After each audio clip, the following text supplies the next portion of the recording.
This is a review for my favorite green smoothie. It's vegan, keto, and all organic. It's my favorite first meal of the day as it's light and tasty and still contains good nutrients. All ingredients are perishable, and I usually restock on a weekly basis. The overall cost is on the higher side, but it's a price I'm willing to pay. More on that shortly.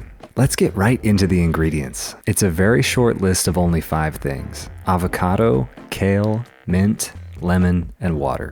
The bulk of the calories and nutrients in this smoothie come from the avocado and kale. The lemon and mint are purely there for taste, and the water of course makes it blendable. You can do variations with ice if that's your preference. When you take a drink, you'll immediately get the punch from the lemon, followed by the body of the avocado, with a hint of mint that follows afterward. You would never notice the kale from taste alone. Now for quantities. I use 1 whole organic medium Hass avocado, a handful of baby kale, a sprig of mint, 1/2 lemon juiced and de-seeded, and 16 ounces of water. You might be irritated that I don't have exact measurements for anything, but to be honest, I used to. Over time, I've just gotten more and more lazy and started eyeballing based on past experience. Honestly, I think that's kind of the spirit of this drink, and I think it's the way everyone should go. You don't want to spend 10 to 15 minutes every morning chopping or weighing kale. Just use nature's oldest unit of measurement, the good old-fashioned handful. I only know the volume of water by chance. What I'm really doing is filling my Ninja blender to the max fill line, and after all the solid ingredients, that's about how much water it takes. Okay, here's a list of your macronutrients. As you can see from the bottom line, this smoothie will net you 250 calories along with 22 grams of fat and 11 grams of fiber at only 3 net carbs, all for the relatively high price of $4.30. Micronutrients are a little harder to determine exact values. The Harvard School of Public Health lists avocados as a good source of B vitamins, vitamin C, E, K, folate, potassium, magnesium, and carotenoids, but doesn't give exact values. I looked through the USDA's website, and from what I can gather, some or all of those vitamins are present in quantities around 10% of your daily intake or less. So it won't cover anything in one fell swoop, but it's nothing to sneeze at. Kale is definitely good for you, but it's not particularly micronutrient dense. It's most plentiful in vitamin C by far, containing 200% of your daily value in 100 grams. However, it turns out kale is also very low density by weight,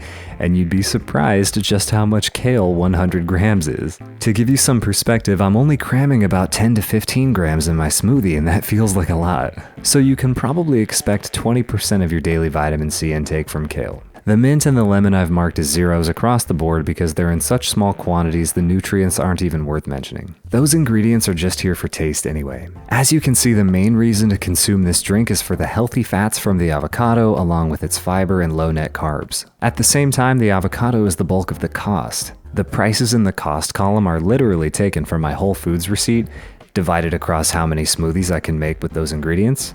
So they're real, but make sure you adjust for your own location and store. As far as the preparation, there really isn't much to it.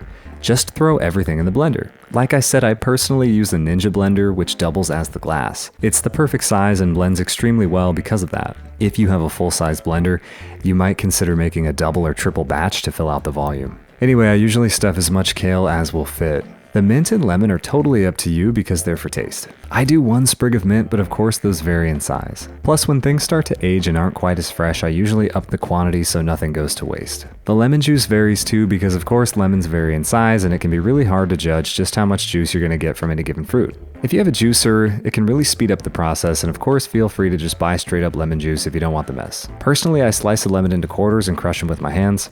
If you notice on camera, I don't juice directly into the blender. This is because I want to catch and remove any seeds. Again, up to you, but I'll do without the lemon tree in my stomach. Thank you very much. Alright, once everything's in, screw that baby on tight and give her a whirl. I like to pulse for 5 seconds at a time, and I'll usually go for 20 to 25 seconds. The dominant factor here is going to be how much kale you decided to add. It's not so much about the time for me as it is blending until the dark green kale bits are almost gone. And that's pretty much it. I absolutely love this smoothie and I drink it almost every day. It's so simple and light and just makes me feel good. It's at its best when you refrigerate it for a few hours before consuming, but if you're super impatient, you can blend it with some ice for an even more crisp and refreshing drink. I've even started making these the night before and they're still totally fine in the morning. Now I want to address the cost like I mentioned at the beginning of the video. It really just boils down to the avocado. I started shopping at Whole Foods recently because I think they have the best produce where I live, and these avocados clock in around $2.50 a piece. For me, it's a price I'm willing to pay because avocados contain so much good stuff and they taste amazing. You gotta pick your battles. The next most expensive thing is the mint, which I suppose you could cut out entirely if you either don't enjoy it or don't notice the subtle taste. The lemon juice could run you a range of different costs depending on whether you go for bottled juice, normal fruit, or organic fruit. I actually go with baby kale because it's the easiest to work with, but if you buy regular kale, you might save some money. I don't know, maybe it'll cost more. Just check your prices at your store. Alright, that's pretty much all there is to say about this drink.